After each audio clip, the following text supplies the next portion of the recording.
Good afternoon all of you. जैसा कि आप लोग जानते हैं, ऑफलाइन क्लास आज से स्टार्ट हो चुका है। बस आप लोग का आने का इंतज़ार है। बहुत बच्चा आ चुके हैं जो कि आज ऑफलाइन क्लास किए हैं।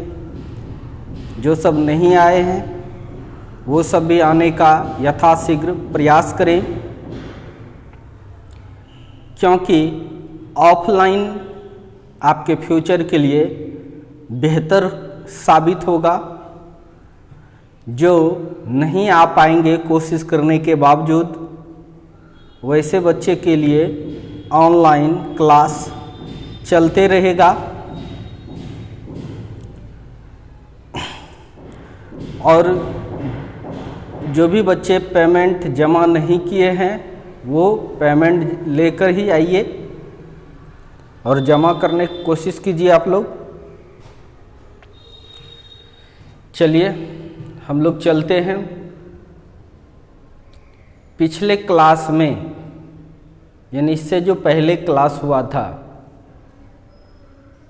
हम लोग कॉम्बिनेशन ऑफ लेंस पढ़े थे।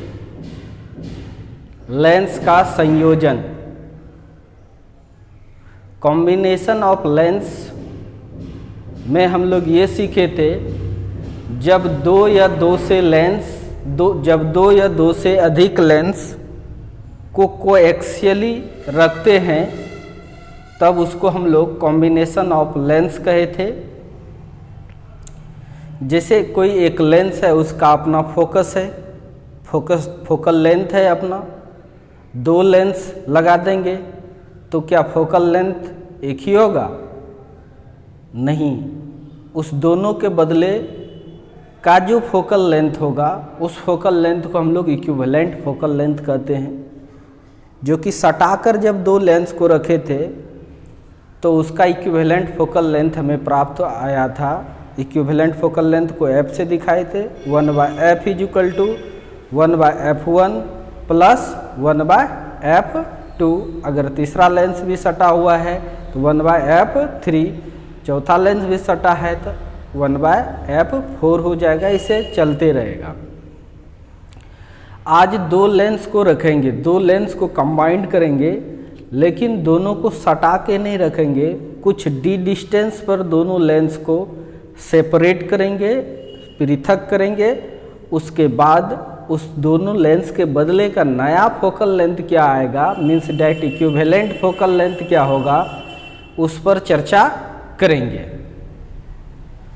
तो बने रहिए, पूरा वीडियो देखिए। थोड़ा टिपिकल थ्योरी है, समझने में कठिनाई हो सकती है, लेकिन समझ जाओगे अगर आप कंसंट्रेट होकर देखते हो तो केस फर्स्ट था कॉम्बिनेशन लेंस को, जब दो लेंस को एक दूसरे को से सटा के रखे थे। केस सेकेंड चलते हैं हम लोग, लिखेंगे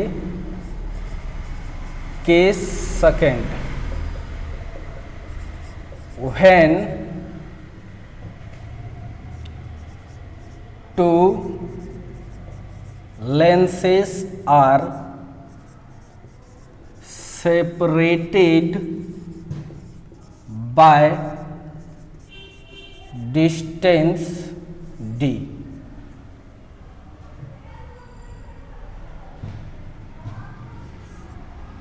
जब दो लेंसों को d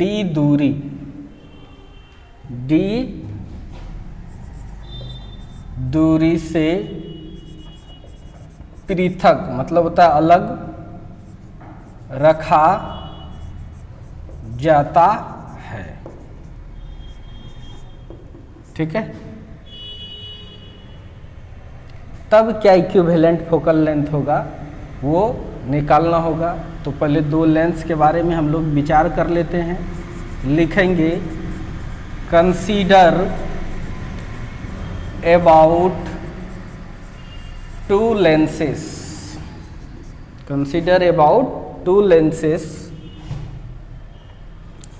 L1 and L2 are separated by a distance, separated by distance d,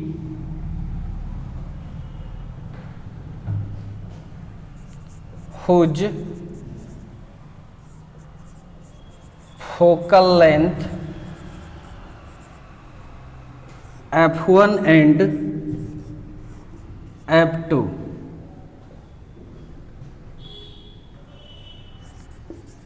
and their equivalent focal length is f.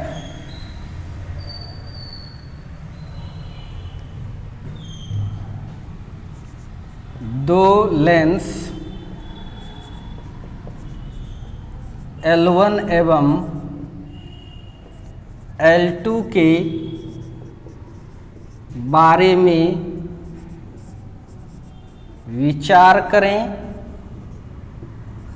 जो d दूरी पर पृथक है, जिसका फोकस दूरी क्रमशः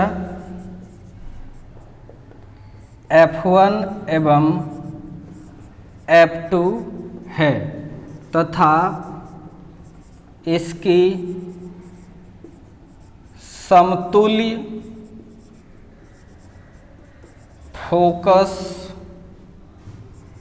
दूरी f है। कहीं कोई दिक्कत नहीं होना चाहिए। यानी हमको दो लेंस L1 एवं L2 के बारे में विचार करें जो d दूरी पर पृथक है, जिसका फोकस दूरी क्रमशः f1 एवं f2 है।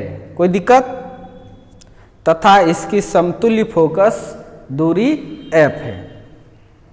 इसको मिटाता हूं,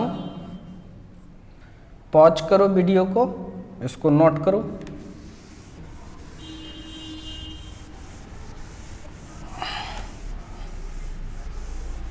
देखिए थ्योरी टिपिकल है लेकिन आपको बेहतर समझ में आएगा, इसलिए ध्यान दीजिए, बने रहिए।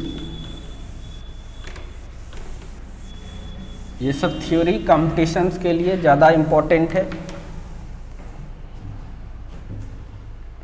आज सटाकर दोनों लेंस को नहीं रखना है हमको, d दूरी पर अलग रखेंगे।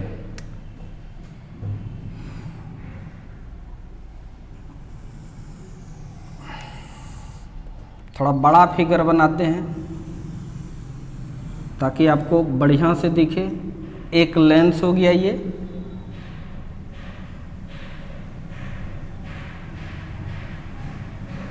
ठीक है, ये अपर्चर हो गया इसका। इस लेंस को हम L1 करें, कोई दिक्कत नहीं है।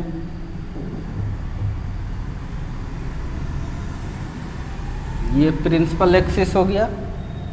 पिछले क्लास में हम लोग सटा के रखे थे, आज सटा के नहीं रखेंगे।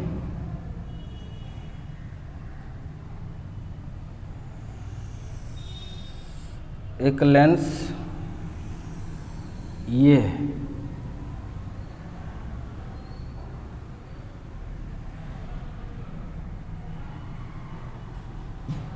इस दोनों लेंस को हम लोग कितना डिस्टेंस पर रखें? d दूरी पर। ओके, इस लेंस का नाम हम L2 दे रहे हैं। ये लेंस तुम्हारा L2 है, ये लेंस तुम्हारा L1 है।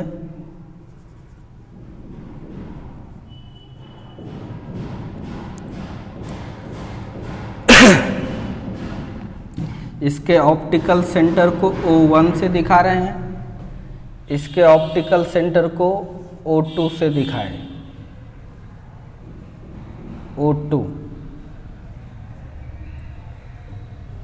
अब इस दोनों लेंस का अपना अपना फोकल लेंथ है, इसका f1 है और इसका f2 है। इसका f1 है और इसका f2 है। अब यह दो लेंस जब मिल जाएगा तो ना तो f1 फोकस होगा ना ही f2, एक नया फोकस होगा। गौर से सुनना बातें। जब ये लेंस और ये लेंस मिल जाएगा तो ना तो f1 फोकस होने वाला है ना ही f2 फोकस होने वाला है। इस दोनों के बदले एक नया फोकस आएगा। जैसे दो आदमी है, एक आदमी 5 ईंट को उठाता है, दूसरा आदमी 3 ईंट उठाता है। तो दोनों को जब मिलाएंगे ना तो 5 उठाएगा ना ही 3, तो 8 उठाएगा। तो वहाँ तो जनरली जुट गया अलजेब्रिक मेथड से। यहाँ पर क्या इसका फोकल लेंथ f1 है और इसका f2 है, तो क्या f1 प्लस f2 हो जाएगा? नहीं, सटा के भी रखे थे तो नहीं हुआ था। इक्विवेलेंट फोकल लेंथ जो आया था 1/f is equal to 1/f1 plus 1/f2, और भी लेंस रहेगा तो इस तरह से जुटते जाता। अब हटा के रखे हैं तो क्या आएगा देखते हैं। फिजिकल ऑपरेशंस कर रहे हैं इसका, उसके बाद क्या फार्मूला आता है वही उसका इक्विवेलेंट फोकल लेंथ होगा। उसके लिए हमको रे को भेजना होगा। मैंने एक रे भेजा, पैरेलल आया, इन्फिनिटी से आ रहा है। मान लो कहाँ से आ रहा है? इन्फिनिटी से आ रहा है। अब इसको यह लेंस से नहीं टकराता तो यह सीधे जाता इस तरह से। इसमें किसी को कोई कन्फ्यूजन नहीं होना चाहिए। ये इसका ओरिजिनल पाथ था। जब यह लेंस यह इन्फिनिटी से रे आता तो यह सीधे जाता। यह बात अटल सत्य है। लेकिन लेंस से टकराया और उसमें भी उत्तल लेंस लिए हम लोग, तो ओबियसली है रे को बेंड करेगा, मोड़ेगा। तो इसने मोड़ दिया। इसने क्या किया? रे को मोड़ा। मान के चलो इस पॉइंट को A मान लो, इस पॉइंट को हम B मान लेते हैं। तो जाना चाहिए सीधे, सीधे नहीं गया, विचलित हो गया। ये अपने पाथ से डेविएट किया। इस इस लेंस ने डेविएशंस किया है, इसलिए इसको del1 कर दिए। डेविएशंस को डेल से दिखाते हैं हमेशा। अब यह लेंस नहीं रहता तो याद करो तो क्या होता? कोई डेविएशंस नहीं होता और यह रे सीधे आता।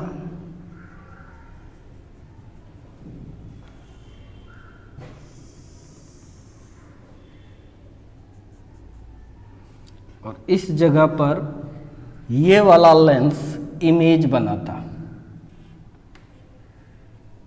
मान लो I1 फर्स्ट लेंस जो बनाया। अब ये फर्स्ट लेंस जो ये इमेज बनाया एक्चुअल में नहीं दिखेगा ये, चूंकि ये भी लेंस है। अब ये इमेज जो है L2 लेंस के लिए वर्चुअल ऑब्जेक्ट कहलाएगा। याद करो आपको ऑब्जेक्ट दो प्रकार का पढ़ाए थे, रियल ऑब्जेक्ट और वर्चुअल ऑब्जेक्ट।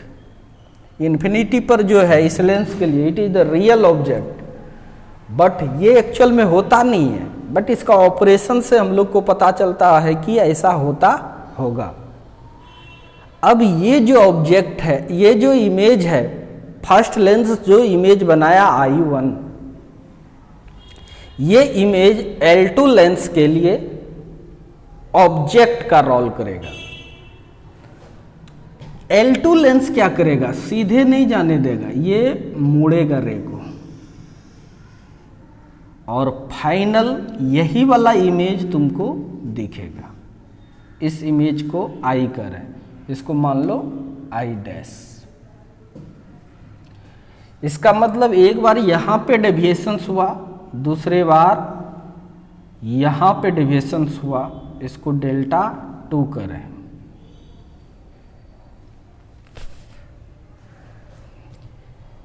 ये लाइन, ये वाला लाइन, ये लाइन और ये लाइन दोनों क्या है, आपस में पैरेलल है। जैसे ये लाइन आपस में पैरेलल है। अगर यहाँ से कोई इस तरह से आता है, अगर ये एंगल है थीटा, तो ये भी क्या होता है, थीटा। ज्योमेट्री से ये एंगल अगर थीटा है तो ये भी क्या होगा, थीटा। कोई दिक्कत नहीं है। तो ये अगर डेल 1 है, इसको आप डेल 1 कह सकते हो, कोई ऐतराज नहीं होना चाहिए। अब चलते हैं,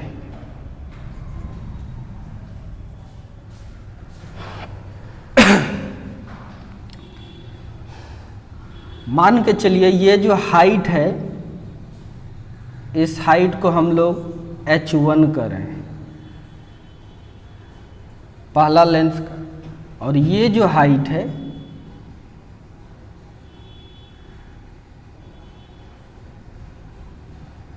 इस हाइट को h2 करें। बड़ा फिगर इसलिए बनाए क्योंकि इसमें बहुत सारे बातें को दिखाना था। ये हाइट तुम्हारा h2 है।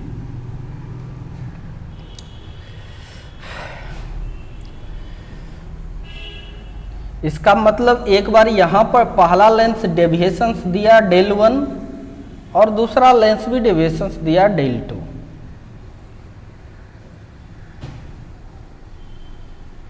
कहीं कोई दिक्कत नहीं है। तो ये एंगल जितना है उतना ही ये एंगल होगा ज्योमेट्री से,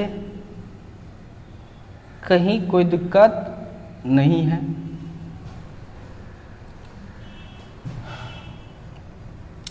अगर इसको पीछे बढ़ाएंगे, बढ़ाए तो रे को सीधे जाना चाहिए किधर, इधर। रे लेंस फेंस नहीं रहता तो यह रे सीधे चला जाता, जाता या नहीं जाता। ध्यान से सोचो, ये रे एकदम सीधे जाता, इसमें कहीं कोई शक नहीं है। लेकिन यह दोनों लेंस ने रे को यहां पहुंचा दिया। एक्चुअल में कितना डेविएट किया, इतना डेविएट किया। यानी दोनों लेंस ने जो अपना डेविएशंस दिया डेल 1 और डेल 2, इसके बदले डेविएशंस कितना आया, डेल्टा। अगर यह डेल 2 है तो ये भी क्या होगा, डेल 2 होगा। तो बात कीजिए, ऐसे भी ज्योमेट्री भी आप लगाओगे, त्रिभुज के दो अंतः कोणों का योग बाहरी कोण के बराबर होगा। इसका मतलब डेल 1 इसने डेविएट किया, डेल 2 इसने डेविएट किया, तो डेल 1 प्लस डेल 2 जो होगा वही होगा डेल। तो यह ज्योमेट्री से भी दिख रहा है और तुम्हारा कॉमन सेंस भी कह रहा है। तो हम लिख सकते हैं कि del is equal to del 1 plus del 2। अब बच्चा पार्टी तनिक और सोचिए, इन्फिनिटी से जो रे आता है वो कहाँ पर मिलती है, फोकस पर। इसका मतलब यहाँ से लेके यह डिस्टेंस जो है ये पहले लेंस का फोकल लेंथ है। पहले लेंस का ये क्या है, फोकल लेंथ है, इसमें कोई शक नहीं है। और दूसरे का फोकल लेंथ इससे थोड़ा सा दूर होगा, इससे थोड़ा सा दूर होगा, लेकिन हम लोग थिन लेंस के लिए सारा चीज पढ़ते हैं, स्मॉल एंगल के लिए पढ़ते हैं, इसलिए लगभग इसी जगह पर होगा। इसलिए हम लोग मान सकते हैं इसको कि ये f2 होगा। चूंकि पैरेलल रे तो नहीं है ना, ये तो थोड़ा मुड़ा हुआ रे है। पैरेलल रहता, पैरेलल रे आता तब ना फोकस पर मिलता। ये थोड़ा पहले से मुड़ा है तो थोड़ा पहले मुड़ गया, इसका फोकस थोड़ा दूर में होता, इसका फोकस थोड़ा दूर में होगा। लेकिन स्मॉल एंगल के लिए हम लोग चल रहे हैं कि ये सब डेविएशंस जो हो रहा है ये सब छोटा एंगल के लिए ले रहे हैं हम लोग, तभी कैलकुलेशन कर पाएंगे, अदरवाइज कैलकुलेशन नहीं कर पाएंगे। तो इसका फोकस हम लोग, जब चूंकि ये कम मोड़ा है तो पैरेलल ही आएगा, पैरेलल आएगा तो फोकस पर ही मिलेगा, इसलिए हम लोग इसको फोकस कर सकते हैं। यानी इस दोनों लेंस ने जो मिलकर मोड़ा यहाँ पहुँचाया, अगर इस जगह एक लेंस लगा देते, इस जगह ये लेंस एक लगा देते, ये लेंस डॉटेड लाइन से दिखा देता हूँ, यह लेंस अगर रहता इस जगह पर, ये दोनों लेंस के बदले अगर इस जगह एक लेंस रहता, इसका मतलब रे पैरेलल आता और मोड़कर इमेज बना देता। इसका मतलब ये वाला जो लेंस है, ये लेंस का नाम दे देते हैं ए बी सी डी दे देते हैं, सी है और ये क्या है, डी है। ये वाला लेंस जो है, ये लेंस तुम्हारा कैसा लेंस है, इक्विवेलेंट लेंस, काल्पनिक समझो, इस दोनों के बदले का ये होगा। इसको हम लोग लिखें, यहाँ पे गंदा हो जाएगा फिगर, लिख देते हैं समतुल्य लेंस। ये वाला लेंस जो है ये कैसा लेंस है, समतुल्य लेंस है। ये लेंस नहीं लिखेंगे,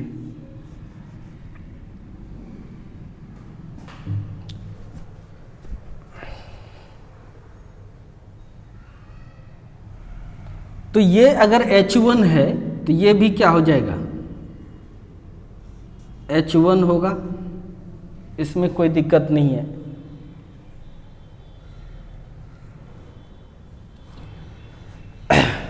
तो समतुल्य का फोकस कितना माने, तो यहीं पर ये पक्का पक्की है, इस पैरेलल रे आया लेंस पर और यहाँ मोड़ दिया, यानी फोकस पर मिला।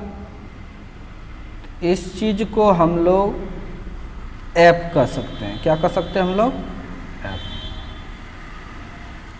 समतुल्य फोकल लेंथ हो गया। चीजें को समझना है बढ़िया से, काफी इंपॉर्टेंट थ्योरी है। यहाँ तक में किसी को कोई दिक्कत नहीं होना चाहिए। अब चलते हैं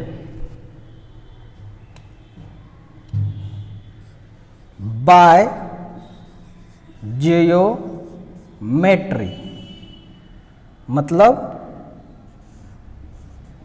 ज्यामिति से, ज्योमेट्री से चलते हैं।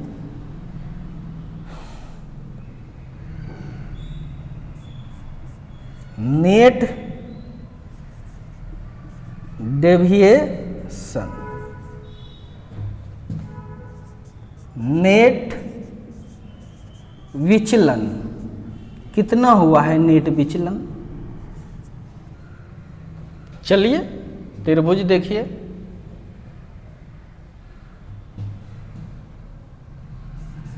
इन ट्रायंगल ए सी बी, इस ट्रायंगल में त्रिभुज के दो अंतःकोणों का योग बाहरी कोण के बराबर होगा, यानी delta is equal to delta 1 plus del 2, del is equal to net deviations, del is equal to del 1 plus del 2। त्रिभुज के दो अंतःकोणों का योग बाहरी कोण का बराबर होता है, ऑब्वियसली है। पहला ने डेल 1 डेविएट किया, दूसरा ने डेल 2 डेविएट किया, तो टोटल कितना डेविएशंस हुआ, del 1 plus del 2, means that net deviation del 1 plus del 2। By geometry भी आप देख सकते हो, ऐसे भी कॉमन सेंस से समझ सकते हो कि पहले ने इतना डेविएट किया, दूसरे ने इतना डेविएट किया, तो टोटल कितना किया, तो इतना किया। It is the net deviation by both lens. यह दोनों लेंस का नेट डेविएशन हुआ कि नहीं हुआ। यहाँ तक कोई दिक्कत बच्चों एकदम नहीं होना चाहिए। अब हमेशा हम लोग स्मॉल एंगल का कॉन्सेप्ट सीखते हैं। स्मॉल एंगल जब रहेगा तो डेल्टा 2 कहें या इसी को डेल भी कह सकते हो, क्योंकि स्मॉल एंगल की जब बात आएगी तो इसको डेल्टा 2 यहाँ से हम लोग कह सकते हैं, और यहाँ से ये लाइन और ये लाइन पैरेलल है तो ये डेल है, तो ये भी डेल होगा। दोनों चीज कह सकते हो। थिन लेंथ रहेगा, स्मॉल डेविएशंस होगा, तभी ये कह सकते हैं हम लोग।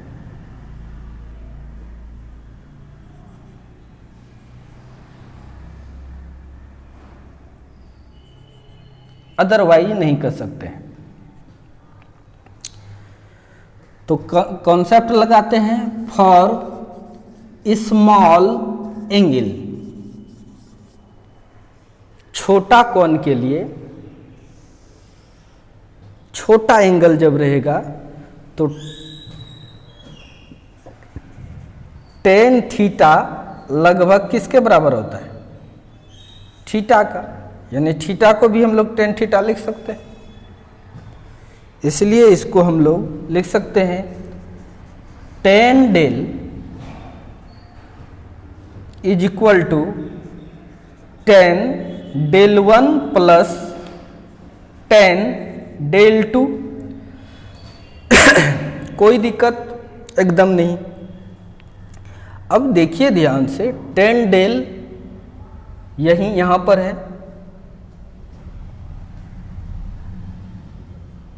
यहां पर है,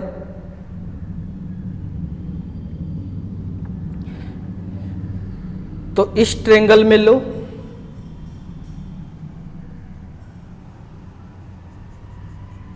दिख रहा है सी डी आई। इस ट्रायंगल में एफ तुम्हारा बेस हो गया और ये H1 जो है तुम्हारा परपेंडिकुलर हो गया। tan थीटा बराबर P बाय B होता है, तो P का रोल कौन कर रहा है, H1 बाय B का रोल कौन कर रहा है, F।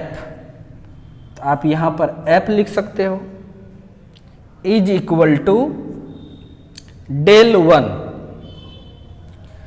डेल 1 यहां पर है, इसका मतलब ये वाला ट्रायंगल लीजिए आप, ये वाला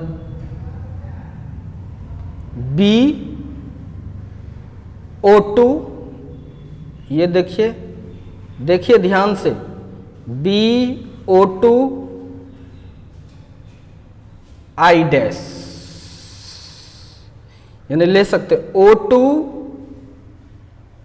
I डैश B। इस ट्रायंगल में लीजिएगा तो B का रोल करेगा यहां से लेके यहां तक, जो कितना है पता भी नहीं है आपको, यहां से लेके,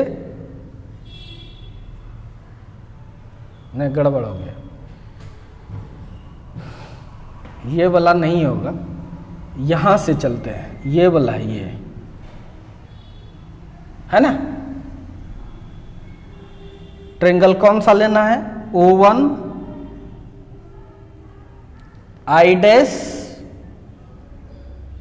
सीधा लाइन गया है, ए पर पहुंचा, ए, यानी ट्रायंगल O डैश या O1 I डैश ए में परपेंडिकुलर हो गया H1, बेस हो गया तुम्हारा F1, तो यहां पर परपेंडिकुलर H1, बेस हो गया F1 plus tan del 2। Del 2 यहां पर है, ये वाला ट्रायंगल लो, O2 I B, O2 I B, इस ट्रेंगल में लो तो क्या आ जाएगा, P बाई बी, P का मान H2 बाय बी, बी मतलब यहां से यहां तक जो क्या है F2 है, क्या है F2, तो यहां पर आपने लिख दिया F2, इक्वेशन मान लो इसको फर्स्ट, कोई दिक्कत नहीं होना चाहिए।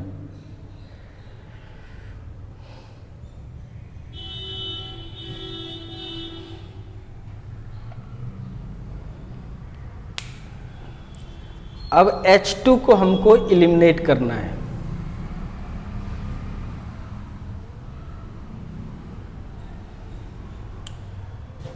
एक चीज यहां से लेके ये डिस्टेंस F1 माइनस डी हो जाएगा, पूरा है F, पूरा है F, अगर ये घटा दें किसको, D को, तो ये हो जाएगा F1 माइनस डी, पूरा है F1, उसमें माइनस कर दिए D को, तो इधर क्या बचा F1 माइनस डी, कोई दिक्कत एकदम नहीं होना चाहिए। अब तुम देखो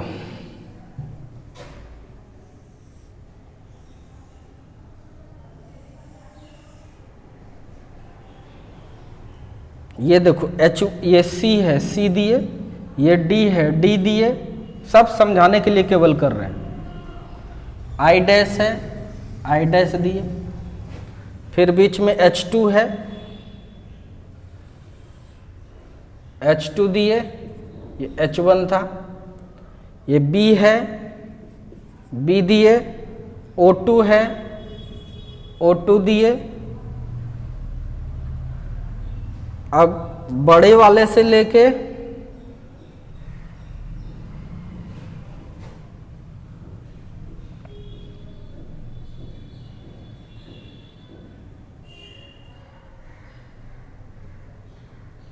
यहां तक कोई दिक्कत नहीं है। O2 से लेके I डैश तक, O2 से लेके I डैश तक ये कितना है,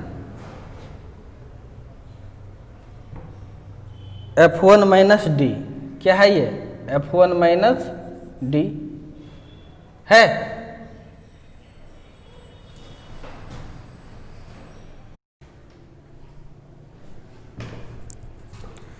तो नोट कर लिया आप लोग।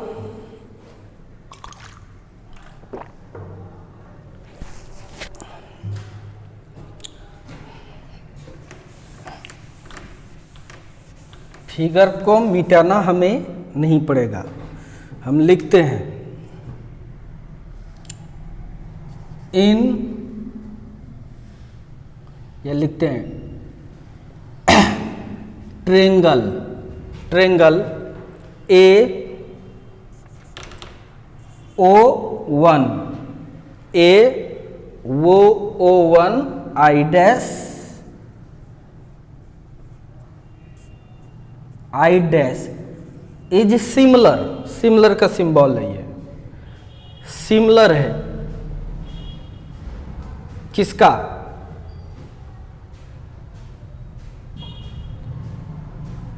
Triangle BO2 BO2 I dash का, है कि नहीं यार, बोलो जल्दी से, कैसे सिमिलर है। ये सिमिलर होने के लिए कम से कम दो एंगल को बराबर करना पड़ेगा। तो देखो इसका 90 डिग्री और ये भी 90 डिग्री, है कि नहीं, एक एंगल बराबर हो गया। बाकी इसका यह जो दूसरा एंगल है del1, वो इस ट्रेंगल का भी है प्लस इसका भी है, तो कॉमन हो गया, ये कॉमन एंगल हो गया। यानी एक एंगल ये और ये दोनों इक्वल था 90-90, और ये दोनों के लिए हो गया कॉमन, तो दो त्रिभुज का दो एंगल बराबर हो गया, तो तीसरा खुद ब खुद बराबर होगा। इसका मतलब सिमिलर है ये triangle, triangle AO1 I dash, फिर से देखो AO1 I डैश सिमिलर है किसका, ट्रेंगल BO2 I डैश के। सिमिलर जब रहता है तो हम थ्योरम पढ़े हैं और कई एक बार यूज भी किए हैं। समरूप जब रहेगा त्रिभुज, दो त्रिभुज, तो परपेंडिकुलर का रेशियो, किसी भी दो साइड का रेशियो हमेशा इक्वल होता है, यह बात हम लोग को पता है। तो हम कॉन्सेप्ट लगाते हैं,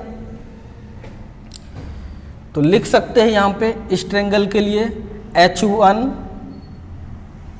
इसका परपेंडिकुलर बाय इसका परपेंडिकुलर H2 बराबर हो जाएगा इसका बेस कितना है, यहां से लेके यहां तक देखो F1 है, क्या है F1 है, F1 बाय इसका बेस यहां से लेके यहां तक, देखो यहां से लेके यहां तक F1 माइनस डी लिखा है, F1 माइनस डी, कोई दिक्कत नहीं है। उल्टाओ इसको, H2 by H1 is equal to F1 minus D by F1, कोई प्रॉब्लम नहीं। तो H2 is equal to, H1 उधर चला जाएगा, H1 into F1 minus D by F1, कोई दिक्कत। इक्वेशन मान लो सेकेंड, समीकरण फर्स्ट में सेकेंड का मान रखने पर, putting the value of equation second in equation first, put करो H1 by F, okay, is equal to H1 by F1 plus H2, here value H2, H1 into F1 minus D by F1, H2 का value हो गया, और नीचे bye F2,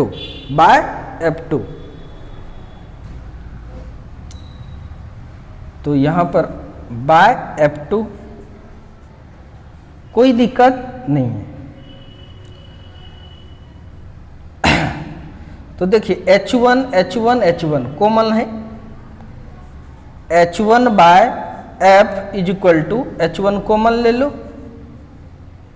तो इधर बचा 1 by F1 plus F1 minus D by F1 into F2, multiplication है, interchange हुआ है, कोई दिक्कत एकदम नहीं होना चाहिए। यहाँ तक आपको समझ में आया। यहाँ से H1 और H1 कैंसिल हो जाएगा, और आप लिख सकते 1 by F is equal to आपका आया 1 by F1 plus F1 minus D by F1 into F2।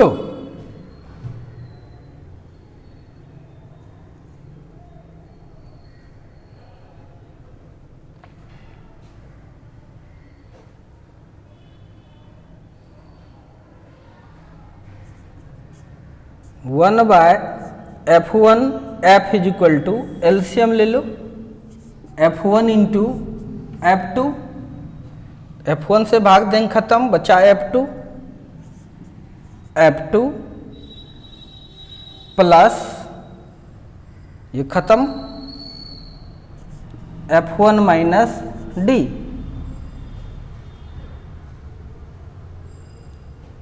और आगे बढ़ाएंगे 1/f इज इक्वल टू, थोड़ा एक बार मिटाता हूं,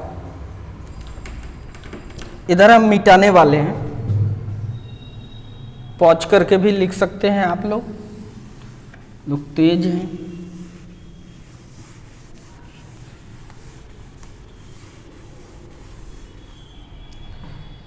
अब यहां के बाद हम इधर चल रहे हैं, ध्यान देना है।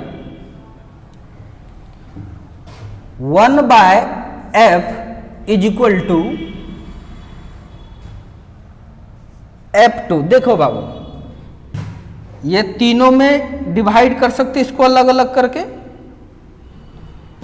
तो मैंने क्या f2/f1 इंटू f2, फिर प्लस है f1/f1 इंटू f2, फिर माइनस है d/f1 इंटू f2।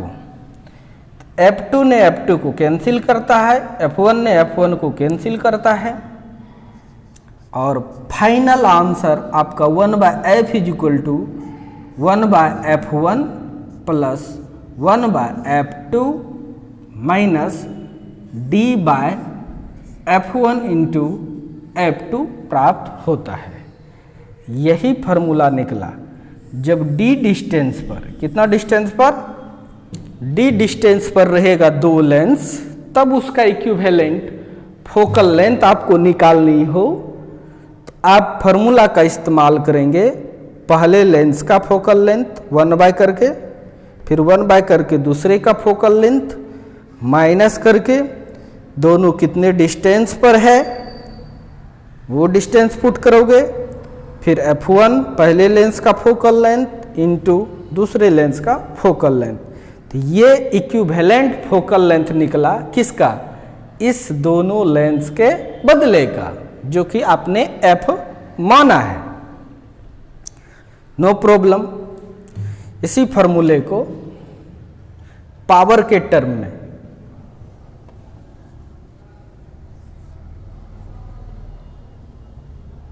इन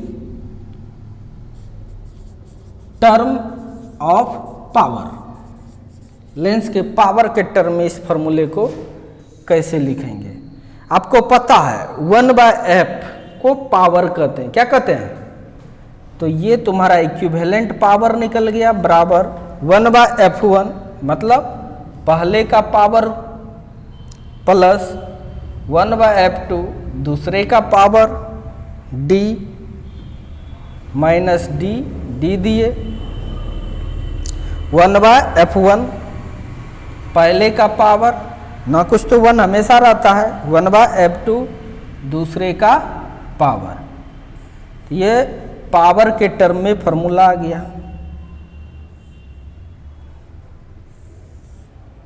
कोई दिक्कत एकदम नहीं होना चाहिए। तो ये बहुत इम्पोर्टेंट था, सो मच इम्पोर्टेंट, इसको नोट करो ध्यान से।